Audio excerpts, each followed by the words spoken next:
안녕하세요. 오늘은 마태복음 5장 27절에서부터 32절까지인데 본문 자체는 그대어 있는데 30절까지만 좀 주목해서 보도록 하겠습니다.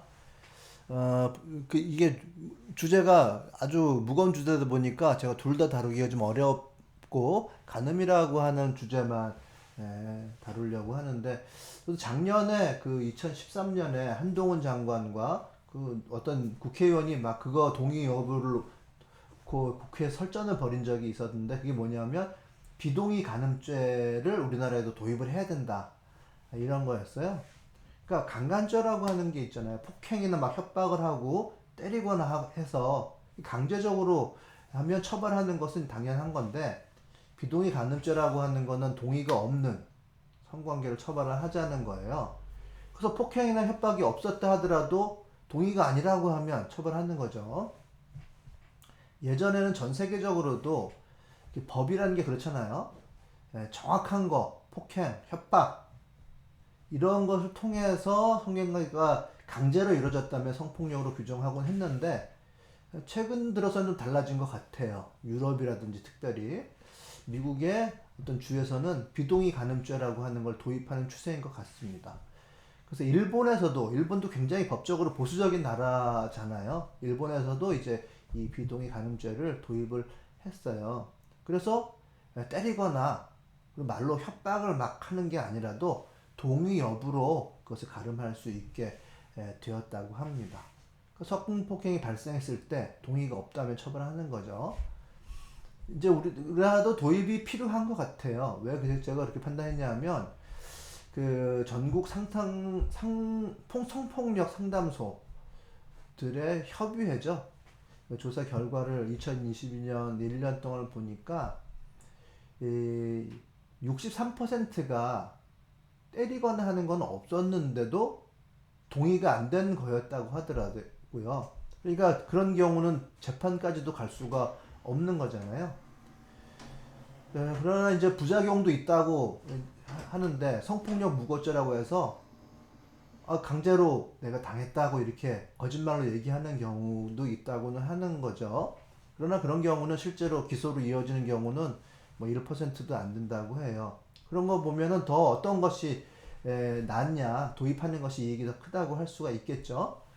좀 이런 것이 참 법적인 문제예요. 성경에서도 이런 법적인 문제가 율법이라고 하는 것에서 분명히 있고 그것이 점점 내면화되고 깊어져서 우리들 가운데 예수님께서 하신 말씀이 또한 있어요.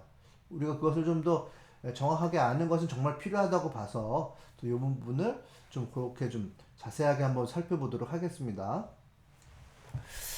자, 보시면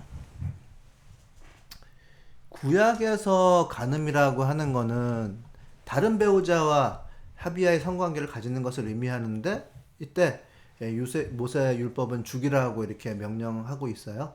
그러니까 구약 율법에서 주목한 점은 가늠한 자는 결혼한 자의 아내에 대한 어떤 권리를 침해하는 것이거든요. 즉 여성을 재산으로 본 거예요. 그런 시각이 분명히 좀 있었던 것 같고, 물론 그게 다는 아니에요. 구약 시대에도 부부 사이의 믿음과 정절이라고 하는 측면은 분명히 있습니다. 그래서 이 간음이란 단어는 이스라엘 왕국 시대에 오면은 선지자들에 의해서 하나님 나라 백성들이 영적인 배교를 한다라고 하는 것을 묘사하는데 비유로 쓰여요.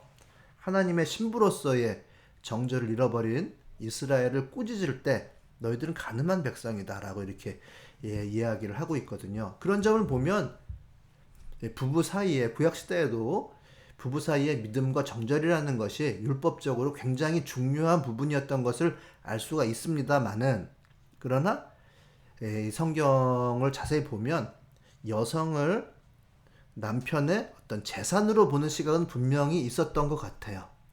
이게 점점 발전을 하는 거죠. 자, 이제 신약 시대에 와서 예수님의 말씀은 이 단어가 이 간음이란 단어가 다른 계명들과 함께 내면의 문제로까지 심화가 돼요.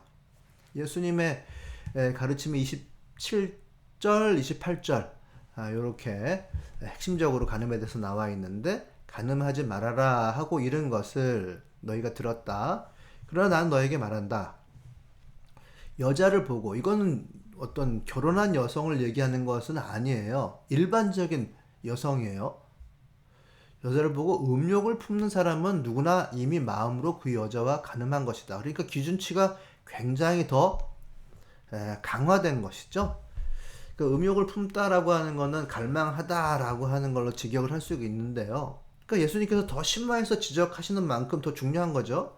즉 이웃의 아내를 유혹하자 하는 것을 넘어가지고 어떠한 여자건 여인에게 음욕을 품는 것, 어떤 정신적인 행위가 그 마음에 품은 그 음욕이 간음의 원인이 되는 거잖아요. 그것도 이미 범한 것이다 라고 이렇게 예수님께서는 더 기준치를 아주 강화해서 말씀을 하시는 거예요. 저는 이게 굉장히 우리에게 충격을 주는 말씀이라고 좀 받아들여야 되는데, 이 세상은 안 그렇잖아요. 내가 마음을 어떻게 쓰든 간에 법을 범하지만 않으면 되지, 뭐 이런 거죠. 참 교회에서도 이런 문제가 있을 수가 있어요.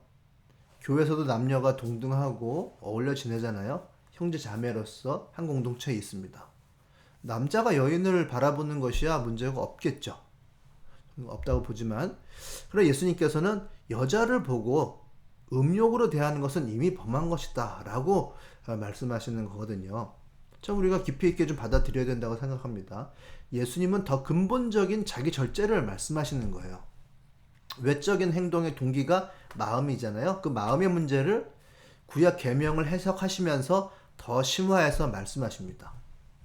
예수님께서는 겉으로 드러난 행동, 그거 이전에 마음속에 생각이 더 중요한 관심의 대상이에요. 사람의 마음이야말로 죄의 싹이 자라나는 곳이고 진정한 문제의 근원이죠. 그래서 마음속에 음욕의 눈길은 결국 치명적인 외적인 결과를 낳게 되잖아요. 이런 상황에 대해서 예수님께서 말씀하시는 하나님 나라의 의라고 하는 것은 그 뿌리를 단호하게 잘라버려라. 과감하게 내 마음을 계속해서 바꿔라. 날 때마다 자르고 날 때마다 자르고, 이런 바꿈을 요구하시는 거예요. 참 예수님의 말씀이 얼마나 더 심화해서 이젠 바깥으로 죄를 짓는 것을 넘어서서 내 마음을 속속들이 들여다보고 그것도 잘라내라 라고 말씀하시니까 예수님의 어떤 이 계명이 더욱더 깊어지는 것을 알 수가 있습니다.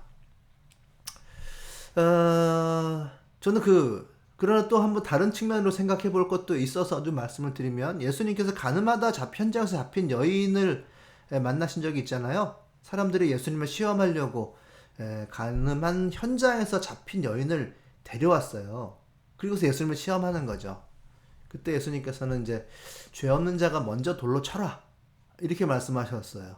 그때 마음에 죄가 없는 사람이 없잖아요. 그 마음이 문제인데 마음에 죄 없는 사람이 없거든요.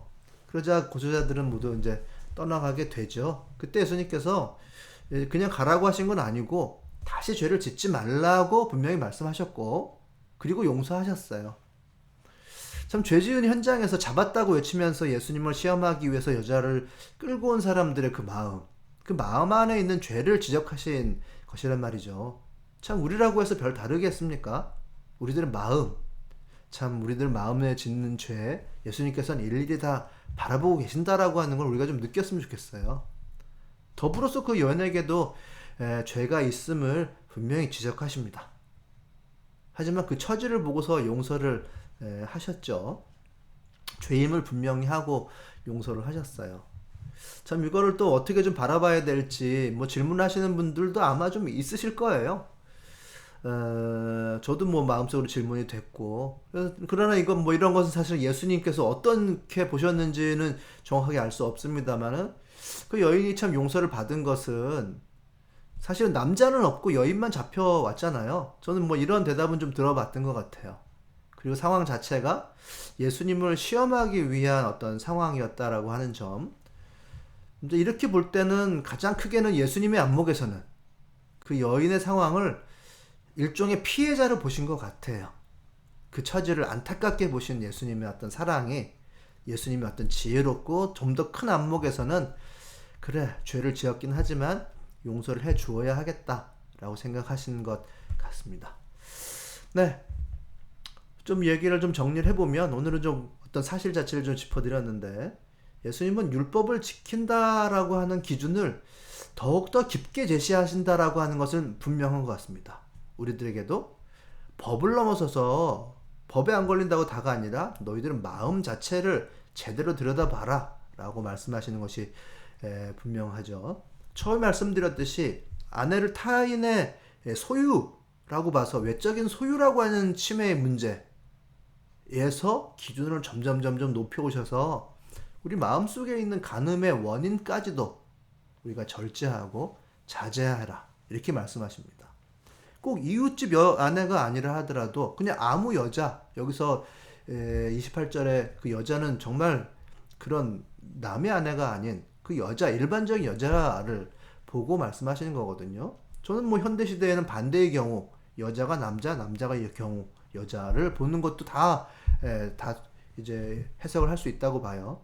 그때 그 마음의 음욕을 품는 사람은 누구나 다 이미 마음으로 그 여자와 그 남자와 가늠한 것이다. 죄를 지었다라고 예수님께서는 말씀하십니다. 그것이 우리들 마음에 자라나고 있는 범죄의 씨앗이라고 지적하시는 것을 우리가 좀 깊이 있게 받아들이고 더욱더 높은 기준에서 예수님께서는 율법을 폐하러 오신 것이 아니라 더욱더 심화해서 제시하시고 우리들의 마음을 정결케 하고 지적하고 우리들의 마음에 있는 죄악의 뿌리를 모두 드러내기 위해서 오셨다라고 생각할 수 있을 것 같습니다. 그래야만 하나님 나라에 우리가 들어갈 수 있는 자격을 얻게 되는 거죠. 네. 오늘의 좀 무거운 주제 이렇게 좀 정리를 하도록 하겠습니다.